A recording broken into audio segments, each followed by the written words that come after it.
Welcome back to Scythe. We are on chapter 2.303%. Tiger Salazar had hurled himself out a 39-story window, leaving a terrible mess on the marble plaza below. His own parents were so annoyed by it, they didn't come to see him. But Rowan did. Rowan Damisch was just that kind of friend. He sat by Tiger's bedside in the revival center, waiting for him to awake from speed healing. Rowan didn't mind. The revival center was quiet, peaceful. It was a nice break from the turmoil of his home, which lately had been filled with more relatives than any human being should be expected to endure. Cousins, second cousins, siblings, half-siblings, and now his grandmother had returned home after turning the corner for a third time, with a new husband and a baby on the way. "You're going to have a new Aunt Rowan," she had announced. "Isn't it wonderful?" The whole thing pissed Rowan's mother off, because this time Grandma had reset all the way down to 25, making her 10 years younger than her daughter. Now Mom felt pressure to turn the corner herself, if only to keep up with Grandma. Grandpa was much more sensible. He was off in Euroscandia, charming the ladies and maintaining his age at a respectable 38. Rowan at 16 had resolved he would experience gray hair before he turned his first corner, and even then he wouldn't reset so far down as to be embarrassing. Some people reset to 21, which was the youngest genetic therapy could take a person. Rumor was, though, that they were working on ways to reset right down into the teens, which Rowan found ridiculous. Why would anyone in their right mind want to be a teenager more than once? When he glanced back at his friend, Tiger's eyes were open and studying Rowan. "Hey," Rowan said. "How long?" Tiger asked. 4 days. Tiger pumped his fist in triumph.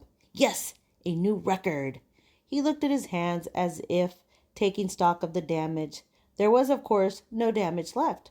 One did not wake up from speed healing until there was nothing left to heal. Do you think it was jumping from such a high floor that did it? Or was it the marble plaza? "Probably the marble," Rowan said. "Once you reach terminal velocity, it doesn't matter how high you are when you jump. Did I crack it? Did they have to replace the marble?" "I don't know, Tiger. Geez, enough already." Tiger leaned back into his pillow, immensely pleased with himself. Best splat ever. Rowan found he had patience to wait for his friend to wake up, but no patience for him now that he was conscious. "Why do you even do it? I mean, it's such a waste of time." Tiger shrugged. "I like the way it feels on the way down. Besides, I gotta remind my parents that the lettuce is there." That made Rowan chuckle. It was Rowan who had coined the term lettuce kid to describe them. Both of them were born sandwiched somewhere in the middle of large families and were far from being their parents' favorites. "I got a couple of brothers that are the meat, a few sisters that are cheese and tomatoes, so I guess I'm the lettuce." The idea caught on, and Rowan had started a club called the Iceberg Heads at school, which now bragged almost 24 members, although Tiger often teased that he was going to go rogue and start a Romaine revolt.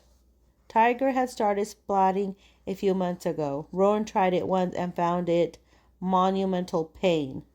He ended up behind on all his schoolwork, and his parents levied all forms of punishment, which they promptly forgot to enforce, one of the perks of being the lettuce. Still, the thrill of the drop wasn't worth the cost. Tiger, on the other hand, had become a splatting junkie. "You gotta find a new hobby, man," Rowan told him. "I know the first revival is free, but the rest must be costing your parents a fortune." "Yeah, and for once, they have to spend their money on me. Wouldn't you rather they buy you a car?" "Revival is compulsory," Tiger said. "A car is optional. If they're not forced to spend it, they won't." Rowan couldn't argue with that. He didn't have a car either, and doubted his parents would ever get him one. The public cars were clean, efficient, and drove themselves. His parents had argued. What would be the point in spending good money on something he didn't need? Meanwhile, they threw money in every direction but his. "We're rogued," Tiger said. "If we don't cause a little intestinal distress, No one knows we're there. The following morning, Rowan came face to face with a scythe. It wasn't unheard of to see a scythe in his neighborhood. You couldn't help but run into one once in a while, but they didn't often show up in high school. The encounter was Rowan's fault. Punctuality was not his strong point, especially now that he was expected to escort his younger siblings and half-siblings to their school before hopping into a public car and hurrying to his. He had just arrived and was heading to the attendant's window when the scythe came around a corner, his spotless ivory robe flaring behind him. Once when hiking with his family, Rowan had gone off on his own and had encountered a mountain lion.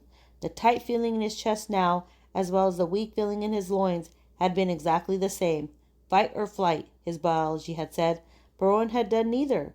Back then he had fought those instincts and calmly raised his arms as he had read to do, making himself look larger. It had worked, and the animal bounded away, saving him a trip to the local revival center.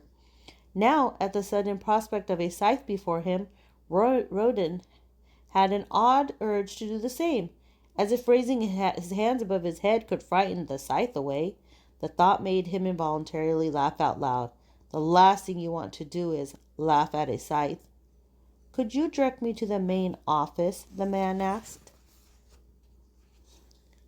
Rowan considered giving him directions and heading the opposite way, but decided that was too cowardly. "I'm going there," Rowan said. "I'll take you."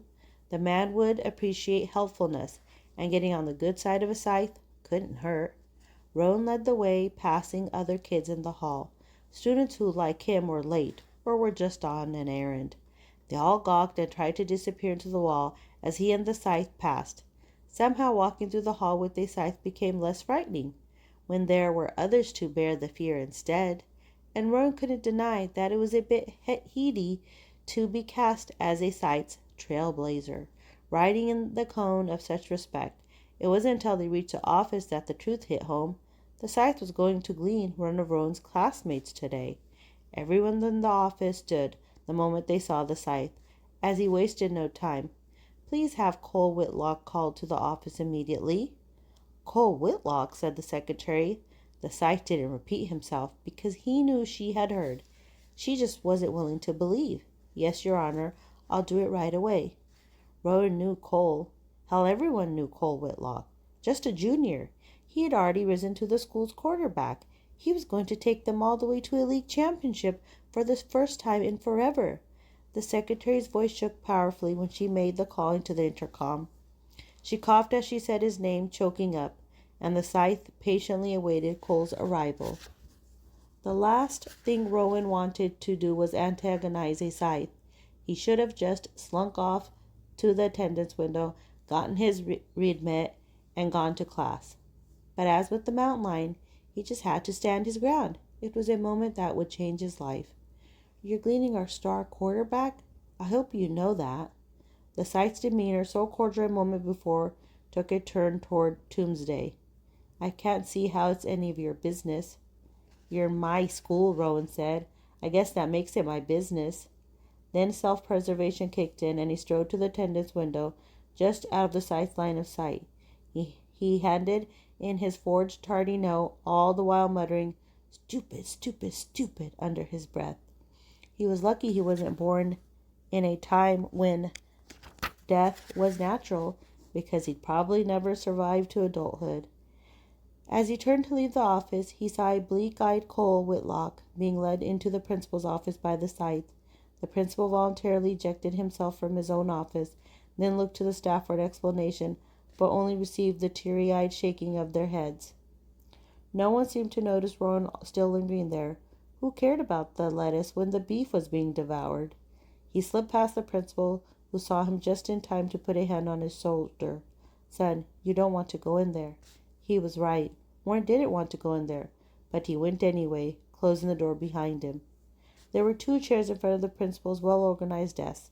The scythe sat in one, Cole in the other, hunched and sobbing. The scythe burned Rowan a glare. The mountain lion, thought Rowan. Only this one actually had the power to end a human life. "His parents aren't here," Rowan said. "He should have someone with him. Are you family?" Does it matter? Then Cole raised his head. Please don't make Roland go, he pleaded. It's Rowan. Cole's expression shot to higher horror, as if this error somehow sealed the deal. I knew that. I did. I really did. For all this bulk and bravado, Cole Whitlock was just a scared little kid. Is that what everyone became in the end? Rowan supposed only a Scythe could know. Rather than forcing Rowan to leave, the Scythe said, Grab a chair then. Make yourself comfortable. As Rowan went around to pull out the principal's desk chair, he wondered if the Scythe was being ironic or sarcastic, or if he didn't even know that making oneself comfortable was impossible in his presence. You can't do this to me, Cole begged. My parents will die. They'll just die. No, they won't, the Scythe corrected. They'll live on. Can you at least give him a few minutes to prepare? Rowan asked. Are you telling me how to do my job? I'm asking you for some mercy. The Scythe glared at him again, but this time it was somehow different.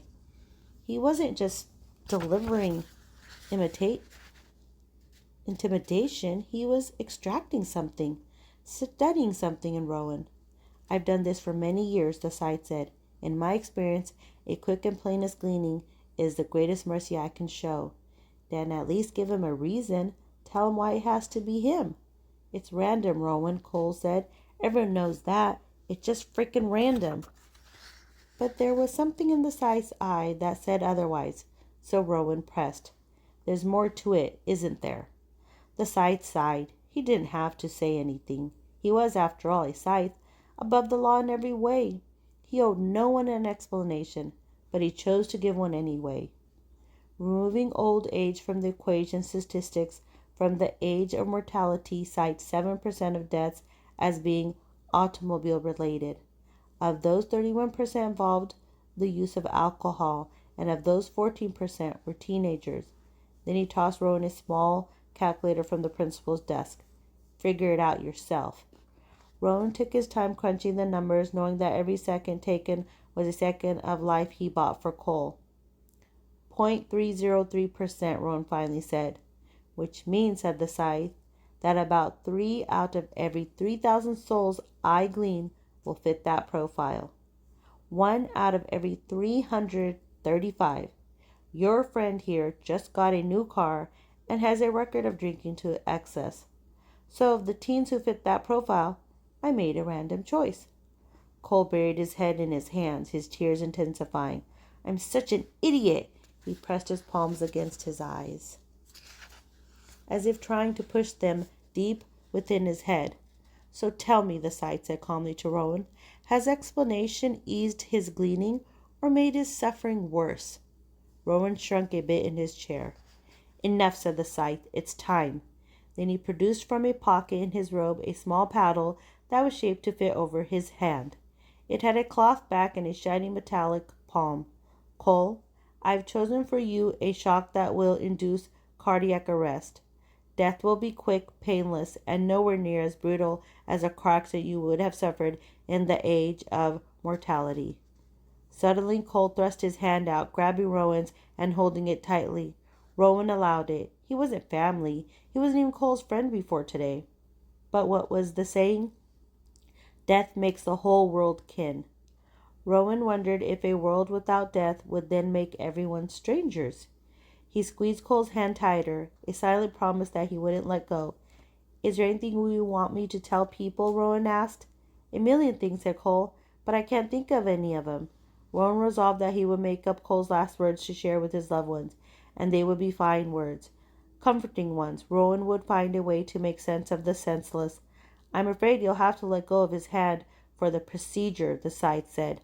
No, Rowan told him. The shock could stop your heart too, the Scythe warned. So what, said Rowan.